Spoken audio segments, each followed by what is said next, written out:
Ya, ini merupakan angin segar ya bagi masyarakat Muslim di Indonesia. Apakah nanti mampunya juga bisa mengurangi biaya perjalanan haji di Indonesia ke Arab Saudi begitu ya. Kita akan bahas pemirsa dengan sejumlah narasumber yang sudah hadir di Apa Kabar Indonesia Malam. Di sebelah saya sudah ada Ketua Umum Asosiasi Kebersamaan Pengusaha Travel Haji dan Umroh atau Bersatu, Kang Wawan Suhada. Selamat malam Kang Wawan. Selamat malam Mbak Tiara. Sehat ya? Alhamdulillah sehat. Alhamdulillah. Di sebelahnya juga sudah ada pengamat pelayanan ibadah haji dan umroh Pak Ade Marfudin. Selamat malam Pak Ade. Selamat malam, Assalamualaikum warahmatullahi wabarakatuh. Baik, Waalaikumsalam. Terima kasih sudah hadir di Apa Kabar Indonesia Malam. Kemudian juga melalui sambungan virtual sudah bergabung bersama kami pemirsa, Wakil Menteri Haji dan Umroh Republik Indonesia, Daniel Anzar Simanjuntak. Selamat malam Bang Daniel. Selamat malam, Assalamualaikum Mbak Tiara, Pak Ade, Pak Wawan. Waalaikumsalam, terima kasih sudah hadir. Kemudian juga dari Komisi 8 DPR Republik Indonesia ada Bang Sigit Purnomo yang juga dikenal sebagai Pasha, tapi nanti akan bergabung bersama kami ya. Sambil menunggu, saya ke Bang Daniel terlebih dahulu. Bang Daniel, kemarin di tanggal 20 Oktober sudah meninjau langsung begitu ya ke Arab Saudi, kemudian juga informasi yang beredar ini sudah sampai tahap lelang. Update-nya seperti apa, Bang? Ya, pertama memang sekarang tahapnya adalah insya Allah nanti tanggal 30 Oktober kita akan mengikuti proses lelang yang akan diikuti oleh lebih dari 90 entitas Mbak ya. Dan ini semuanya di bawah prosesnya itu di bawah kendali dan kepemimpinan Pak Rosan Roslaini, Kepala Danantara Menteri Investasi, karena memang sesuai dengan Inpres nomor 15 tahun 2025, Pak Rosan Roslaini sebagai Menteri Investasi dan Kepala Danantara itu bertanggung jawab sebagai leading sektor. Di anggotanya terdiri dari kementerian dan badan-badan yang lain termasuk Kementerian Luar Negeri, Kementerian Haji dan Umroh, kemudian ada Badan Pengelola Keuangan Haji dan sebagainya. Jadi nanti tanggal 30 Danantara akan mengikuti lelang ada di daerah Al-Hindawiyah tadi yang Anda sebutkan, dan itu luasnya sekitar 84 hektar dan berdampingan dengan proyek Masar, yaitu proyek besar yang diinisiasi oleh pemerintah kerajaan Saudi Arabia yang kemudian nanti akan menyediakan banyak layanan seperti MRT menuju Masjidil Haram dan sebagainya. Dan lokasi Al-Hindawiyah ini sangat strategis karena letaknya sekitar 2,5 kilometer dari Masjidil Haram, dan kalau kemudian kita menggunakan MRT ketika proyek Masar itu selesai bersamaan dengan kampung haji ini, apabila kita bisa menang bidding nanti, itu akan hanya bisa ditempuh sekitar 15 menit dari kampung haji. Nah, oleh sebab itulah tanggal 30 Oktober nanti itu akan menjadi penentuan. Baik. Mbak Tiara. Itulah kenapa saya sebutkan kita mohon dengan sangat doa dari seluruh rakyat Indonesia agar kemudian kita bisa menang proses bidding pada tanggal 30 Oktober nanti. Dan kebetulan juga Presiden akan juga terus melakukan pembicaraan untuk memastikan dan meyakinkan Prince Crown atau Pangeran MBS untuk bisa memberikan Al-Hindawiyah atau bakal calon kampung haji ini kepada kita atau kepada jamaah haji Indonesia, karena ini sangat strategis. Namun Mbak Tiara, apabila kemudian dengan pilihan terburuk misalnya kemudian kita tidak memperoleh dan tidak menang lelang di lokasi Al-Hindawiyah ini, maka Danantara Pak Rosan Roslaini dan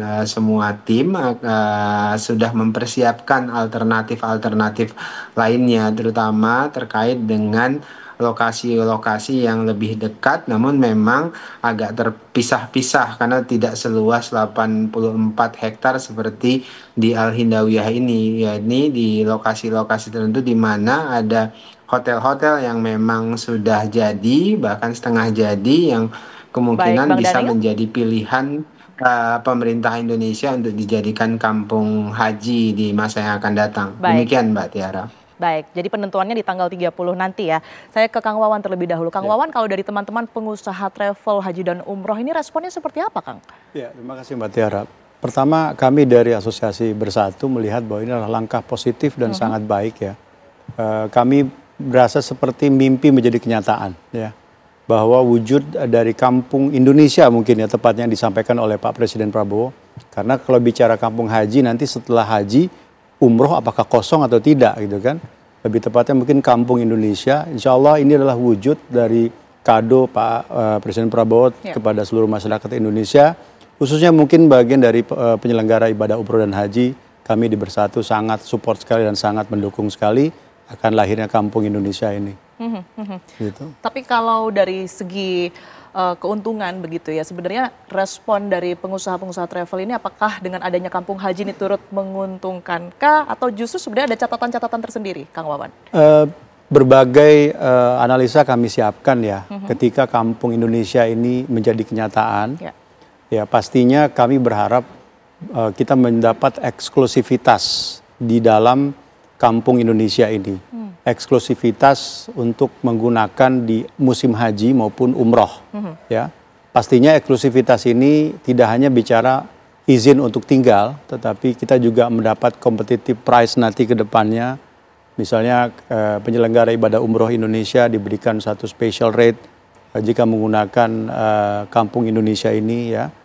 Dan para pekerja mungkin dilibatkan juga dari masyarakat Indonesia ya pastinya karena di sana pasti terdapat banyak sekali pekerja-pekerja yang dibutuhkan ya baik isi akomodasi maupun konsumsi dan pastinya kita berharap penyelenggara ibadah umroh dan haji dilibatkan sektor private seperti itu Mbak Tiara. Dan lagi-lagi menguntungkan bagi Indonesia begitu ya itu pasti, yang kita harapkan. Pasti. Oke baik, saya ke Pak Ade. Pak Ade, sebenarnya kalau kita berbicara mengenai kampung haji yang tadi sebelum on air juga sudah dibahas, sebenarnya ini adalah wacana sejak lama gitu ya. Tantangan utama bagi Indonesia sebenarnya apa? Iya. Tentunya yang pertama adalah apresiasi. Ya. Kalau tadi Kang bilang adalah mimpi yang akan menjadi kenyataan ini kan sebuah langkah visioner, langkah maju, harapan untuk masyarakat haji Indonesia yang memang sedang menunggu. Ini memang sudah digagas dulu pernah 2007 menggagas lahirnya kawasan terpadu haji Indonesia. Dulu di Jabal Ka'bah dan di Kudai. Tapi ini sudah tidak selesai karena memang aturan pemerintah juga belum terbuka, belum welcome terhadap investasi orang asing di Arab Saudi. Hari ini saya yakin dengan visionernya Pak Presiden dengan langkah baru lahirnya Kementerian Haji dan Umroh juga menjadi sebuah kado untuk bangsa dan masyarakat Indonesia. Tentunya dia sangat besar positif untuk dinikmati. Banyak hal yang akan nanti akan dinikmati oleh masyarakat haji Indonesia, terutama jemaah haji. Dan ini memudahkan dari koordinasi Kementerian Haji tentunya selama masa tunggu di Arab Saudi, jemaah haji dari Nusantara biasanya kita sampai 550 kloter akan tersentral dalam satu kawasan terpadu, kawasan kampung haji. Saya memimpikan sebuah bayangan memindahkan migrasi orang Indonesia ke Arab Saudi berkumpul dalam satu kawasan itu tentunya adalah yang selama ini ditakutkan adalah angka kematian yang tinggi, mencari makanan yang sulit. Hari itu nanti saya sudah membayangkan sebuah pasar yang terbuka, rasa Indonesia Nusantara akan muncul di sana. Dan lebih hebatnya lagi dalam pandangan saya adalah ini pembinaan kepada jamaah akan semakin nyata. Artinya jamaah haji yang selama ini adalah substansinya terpinggirkan karena aspek layanan umum yang indeksnya selalu tinggi, sementara ibadah masih terpinggirkan, maka pada kampung haji nanti, kawasan terpadu tadi akan menjadi sebuah kenyataan pembinaan yang terintegrasi dan jamaah haji akan memaknai ibadah dengan baik. Ini positif untuk ke depan. Kalau tadi iya. Untuk kawasan terpadu begitu ya, dari yang tadinya jamaah haji Indonesia berpencar di tanah suci. sampai 700 gedung, sampai 500, sampai 300. Baik Pak Ade.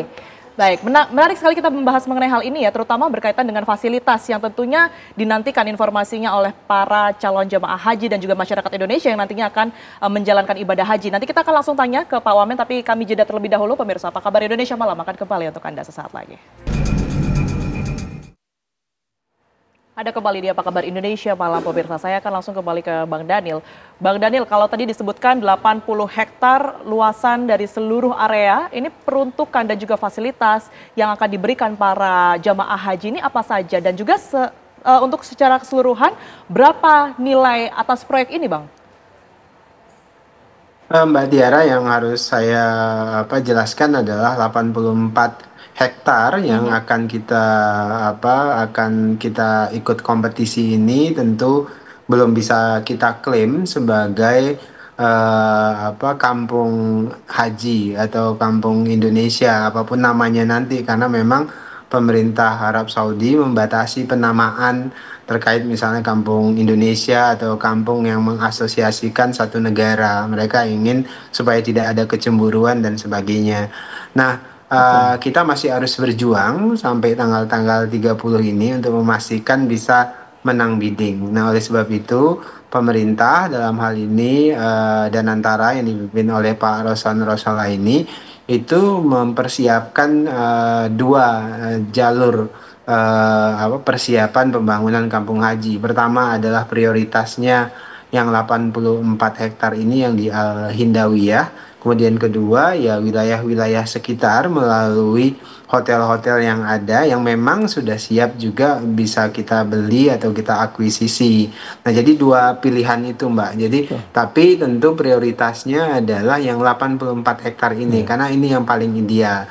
Nah, lantas kalau kita menang bidding tanggal 30 Oktober nanti, maka ini akan menjadi sebutlah dalam tanda kutip pusat peradaban haji Indonesia di Mekah. Kenapa? Karena seperti tadi disebutkan, maka di sini semua pelayanan akomodasi, ya, baik itu hotel, baik itu catering, baik itu rumah sakit, semuanya terintegrasi di kampung haji ini. One stop services lah, kira-kira begitu.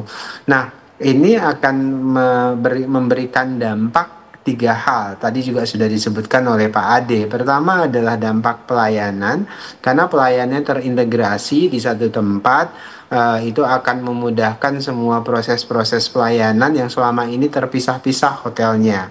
Nah, sehingga pelayanan akan lebih mudah, akan lebih efisien, bahkan akan lebih efektif.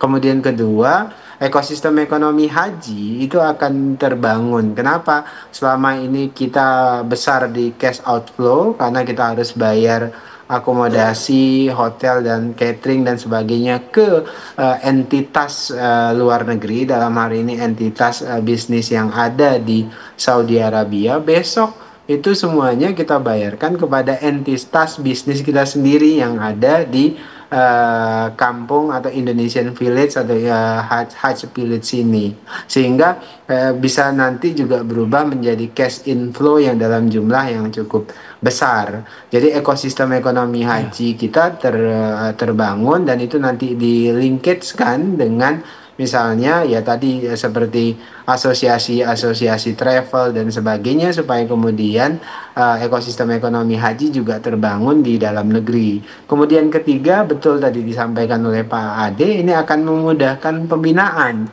baik itu pembinaan pada saat pelaksanaan haji, karena seluruh proses pembinaan bisa dilakukan di satu tempat, yaitu kampung haji ini. Kemudian nanti di Indonesia akan dilakukan pembinaan juga yang terlinkage dengan baik. Jadi 3 keuntungan ini itu akan sangat bisa memperbaiki secara revolusioner penyelenggaraan haji kita selama ini. Dan ini dalam sejarah adalah perubahan atau transformasi yang sangat radikal.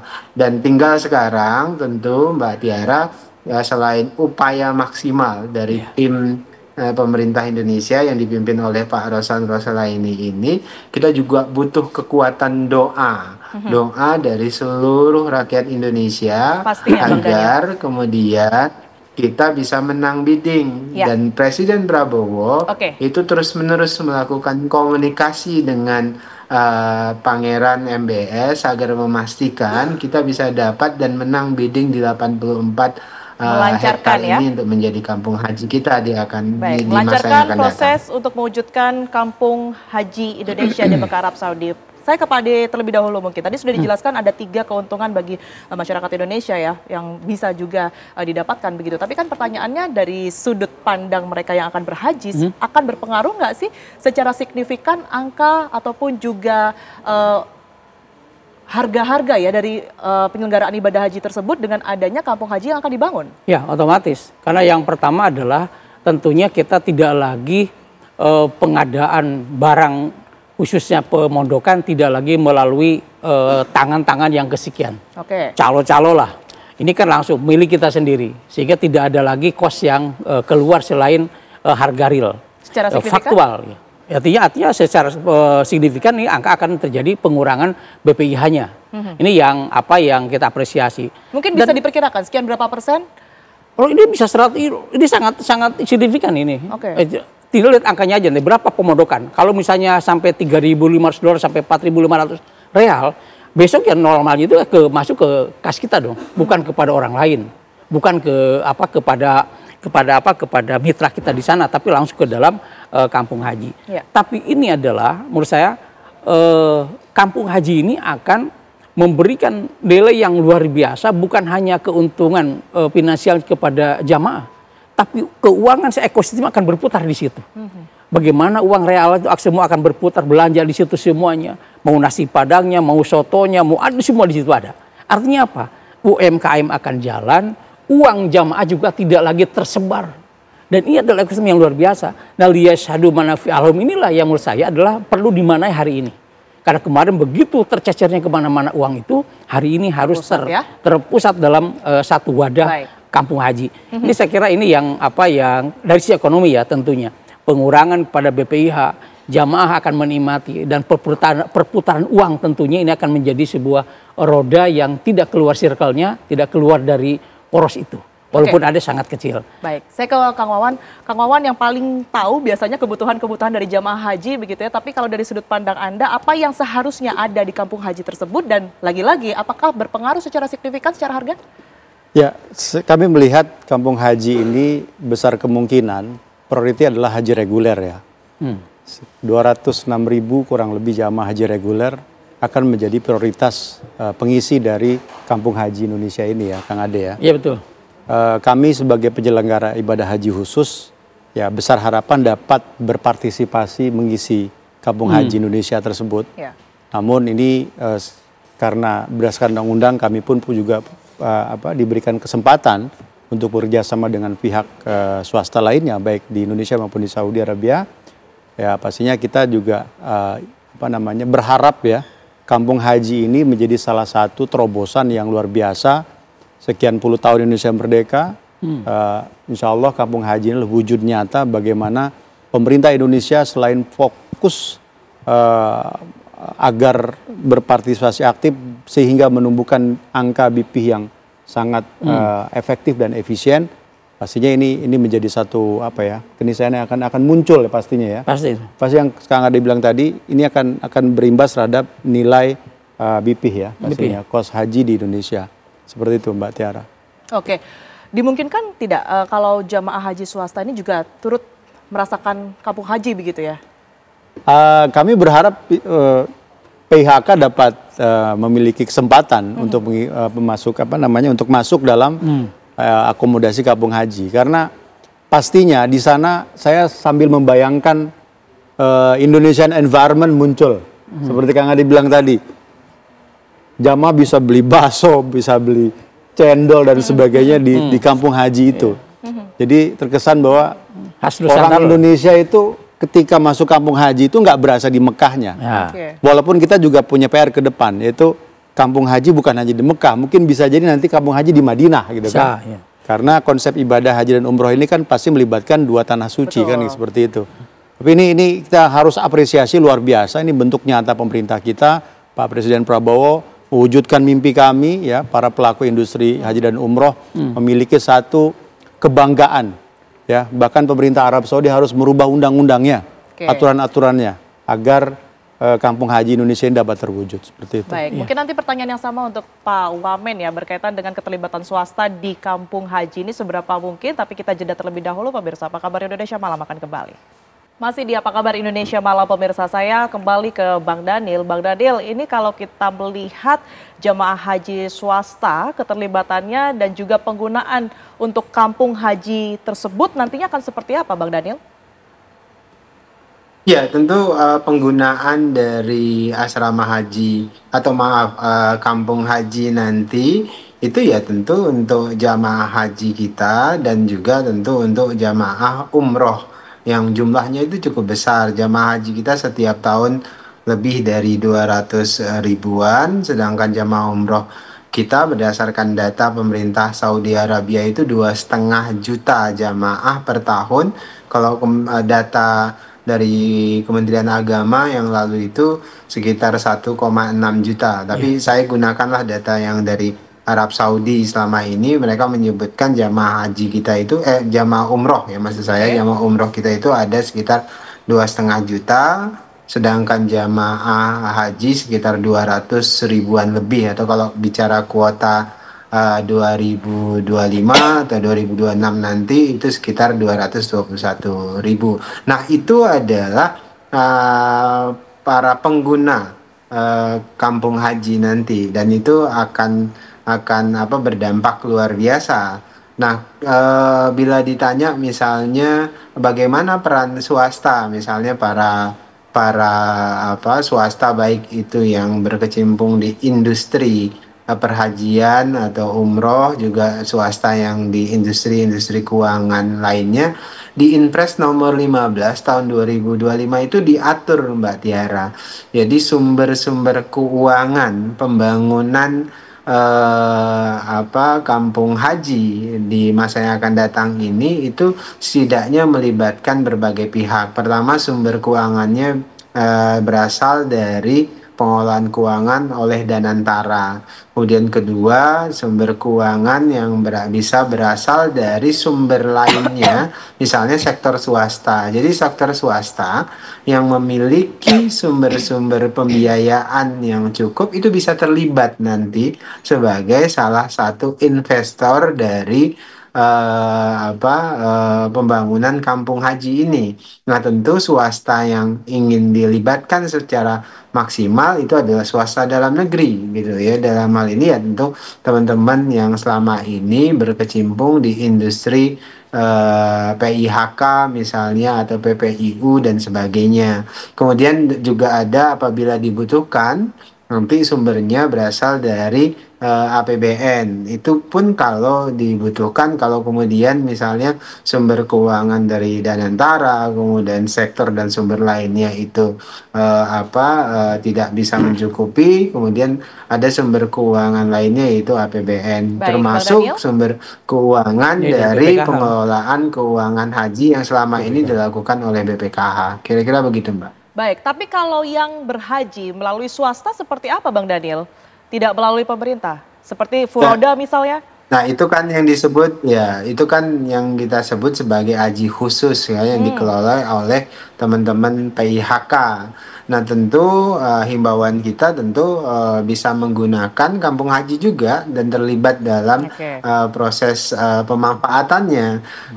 Kami sedang nanti juga ketika proses pembangunan akan bicara apakah kemudian nanti kampung haji ini seperti layaknya hotel, ada kelas-kelasnya, karena kan teman-teman PIHK ini terutama haji khusus mereka kan mengenakan tarif yang berbeda dibandingkan dengan haji reguler. Nah nanti kita akan diskusi lebih lanjut apakah kemudian kampung haji kita ini hanya mencakup satu kelas saja, atau kemudian ada kelas-kelas yang bisa menampung kelompok-kelompok yang ikut di PIHK. Kan yang dikelola oleh Mas Wawan itu relatif orang-orang yang membayar lebih mahal, kira-kira begitu dibandingkan dengan haji reguler. Yang jelas pada tataran itu secara teknis nanti Kementerian Haji dan Umroh akan bicara dengan Danantara dan juga dengan Kementerian Investasi. Begitu Mbak Tiara. Baik, Kang Wawan, tanggapannya mungkin? Ya, terima kasih Bang Wamen. Ini luar biasa. Kalau kami sebagai pelaku penyelenggara ibadah haji khusus dapat diakomodirkan untuk mengisi kampung haji dengan kelas tertentu. Karena kami sesuai undang-undang pun terdapat standar pelayanan minimal ya untuk ibadah haji khusus, yaitu bintang 5, dan pastinya kita menunggu kampung haji Indonesia ini terobosan-terobosannya ya. Kalau kami diberikan kesempatan untuk masuk, insya Allah kami akan siap, karena pasti ini akan memangkas kos kami ya. Paket ibadah haji khusus pasti akan reduce ya harganya. Dan termasuk umroh juga Kang Ade pastinya. Ya, kami sangat menyambut baik ya. Mudah-mudahan tanggal 30 Oktober nanti kita menang tender. Menerima kabar baik. Ya, menerima kabar baik dari Bang Wamen. Insya Allah kita berdoa bersama. Inilah terobosan dan juga kebanggaan kita sebagai rakyat Indonesia. Oke, Pak Ade, tapi kalau ada rekomendasi yang mungkin barangkali bisa diberikan untuk pemerintah gitu ya, skema atau prioritas yang seharusnya bisa diutamakan bagi mereka yang bisa menggunakan kampung haji tersebut, menikmati fasilitasnya. Ini seperti apa? Ya, tentunya gitu. Tadi yang disampaikan oleh Pak Wamen, pada Bang Daniel, ini kan harus ada solusi alternatif ya. Kalau misal tanggal 30 kita misalnya dalam pahitnya kita tidak dapat, maka plan B-nya adalah tadi harus segera mencari gedung-gedung yang kapasitas besar, dan itu harus long sistem kontrak jangka panjang 25 sampai 100 tahun misalnya. Dan itu bisa kita bayar di awal. Tapi tentunya tidak jadi kampung haji, tapi akan walaupun tidak jadi kampung haji tapi minimal mengurangi jumlah gedung yang begitu banyak menjadi semakin sedikit. Yang kedua adalah tadi lagi-lagi adalah tersenter dalam satu wilayah. Misalnya di Mispalah atau di Ajijia. Karena kalau saya lihat yang besar-besar itu hotel di Ajijia. Mungkin di Ajijia bisa kita jadikan sebuah kawasan terpadu haji Indonesia, walaupun gedungnya beda-beda. Tapi kan gedung itu biasanya ada kapasitasnya tersendiri. Sementara dari tahun ke tahun biasanya jamaah haji dari Indonesia insya Allah meningkat gitu ya. Nah ini siapa yang diutamakan terlebih dahulu menurut Anda? Ya, yang pertama kan ini adalah kaitan dengan semuanya adalah jamaah haji Indonesia. Tidak boleh dibedakan. Adalah orang yang punya paspor Indonesia, punya hak yang sama. Cuma dalam kapasitas kita pembedaannya, karena ada haji khusus yang perlu ada pelayanan khusus, maka tentunya kampung haji ini menjadi prioritasnya adalah haji reguler. Tanpa bukan mengesampingkan PIHK. Tetap PIHK juga harus diakomodir. Tadi kalau misalnya Pak Bang Daniel sampaikan ada nanti klaster yang memang akan dibangun misalnya standarnya adalah bintang 5. Tapi kalau belum memungkinkan maka karena PIHK sudah punya jalinan yang luar biasa, pasar bebas. Pasar sudah terbuka. Maka juga jangan khawatir. Karena juga ini kan nggak mungkin sekaligus jadi. Ini mungkin 2, 3, 4 tahun, 5 tahun yang akan datang. Paling tidak pondasi sudah diletakkan. Jadi nggak usah khawatir, dalam 5 tahun juga teman-teman Arab Saudi masih bisa menikmati kue ini. Oke, saya kira itu. Bang Daniel, ada juga publik yang menanyakan gitu ya, setelah nantinya kampung haji ini sudah berhasil terrealisasi, nantinya yang akan mengelola siapa Bang Daniel? Ya, yang mengelola nanti adalah Danantara. Memang seperti tadi saya sebutkan, leading sektor dari negosiasi, kemudian pembangunan, itu adalah Danantara. Sesuai dengan Inpres yang hari ini dipimpin oleh Pak Rosan Roslaini.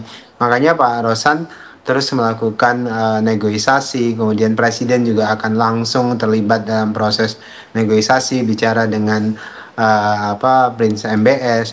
Nah, kami di Kementerian Haji dan Umroh itu bertanggung jawab terkait dengan bagaimana penggunaan dari kampung haji ini nanti, kemudian terlibat dalam proses persiapan desainnya dan sebagainya, kemudian proses bisnis lainnya, kemudian kelayakannya. Dan jadi kampung haji ini kenapa kemudian dikeluarkan Inpres Mbak nomor itu dia kerja dari multisektor dari beberapa kementerian. Misalnya proses negosiasi juga melibatkan Kementerian Luar Negeri, kemudian juga melibatkan kementerian-kementerian yang lain. Jadi dia multisektoral, multi institusi yang terlibat bersama-sama di dalam persiapan Kampung Haji ini, dan yang memimpin adalah leading sektornya adalah Danantara yang dipimpin oleh Pak Roslan Rosalaini.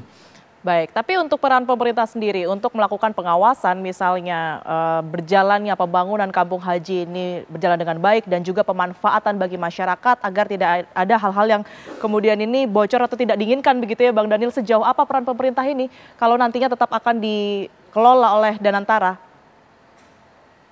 Ya, seperti standar tentu kan kita punya lembaga pengawas ya, dalam hal ini ya ada DPR, kemudian ada BPK, ada KPK, ada Kejaksaan dan sebagainya yang pasti akan terlibat, Mbak. Nah, dalam proses operasionalnya kan ini akan menjadi entitas yang akan dikontrol oleh Danantara nantinya. Dan tentu di Kementerian Haji dan Umroh itu adalah sebagai user yang menetapkan standar seperti apa kampung haji itu digunakan dan seperti apa ekosistem yang ingin dibangun di kampung haji tersebut. Seperti saya sebutkan tadi, kita ingin pastikan kampung haji itu akan mempermudah pelayanan pelaksanaan ritual haji dan umroh. Kemudian kedua, kita ingin memastikan ekosistem ekonomi haji itu terbangun dengan baik, terlinkage juga dengan perhajian di dalam negeri kita. Baik. Kemudian ketiga, kita ingin pastikan bahwasannya proses pembinaan itu harus berjalan lebih efektif dan lebih terintegrasi di kampung haji nanti. Oke, baik. Saya ke Kang Wawan, singkat saja mungkin harapannya ya untuk apa yang kemudian sudah diupayakan oleh pemerintah ini bisa maksimal dan juga dibantu oleh teman-teman travel haji dan juga umroh juga, Kang Wawan. Ya, pertama kami berdoa ya, semoga 30 Oktober nanti ketika lelang ini dapat membuahkan hasil yang baik untuk kita semua. Ya. Karena ini menjadi sebuah semacam tonggak sejarah ya bagi bangsa kita memiliki satu kawasan khusus yang dapat kita banggakan bersama. Lalu kami juga dari sektor swasta ingin sekali dilibatkan secara aktif ya, baik penggunaan untuk haji maupun umroh ke depannya. Dan terakhir kami dari Asosiasi Bersatu ingin juga bukan hanya bicara tentang pelaksanaan ibadah, namun kami yakin ada berbagai macam manfaat yang ada dalam suatu ekosistem di kampung haji tersebut, dan mudah-mudahan ya diantaranya yaitu akomodasi, ya, konsumsi dan lain-lain ini bisa dibuka peran swasta untuk masuk ke dalamnya. Jadi kalau bicara usaha di bidang perjalanan ibadah haji dan umroh, kami juga bisa dilibatkan secara aktif untuk berkontribusi terhadap ekosistem di kampung haji nanti. Begitu Kang Ade ya.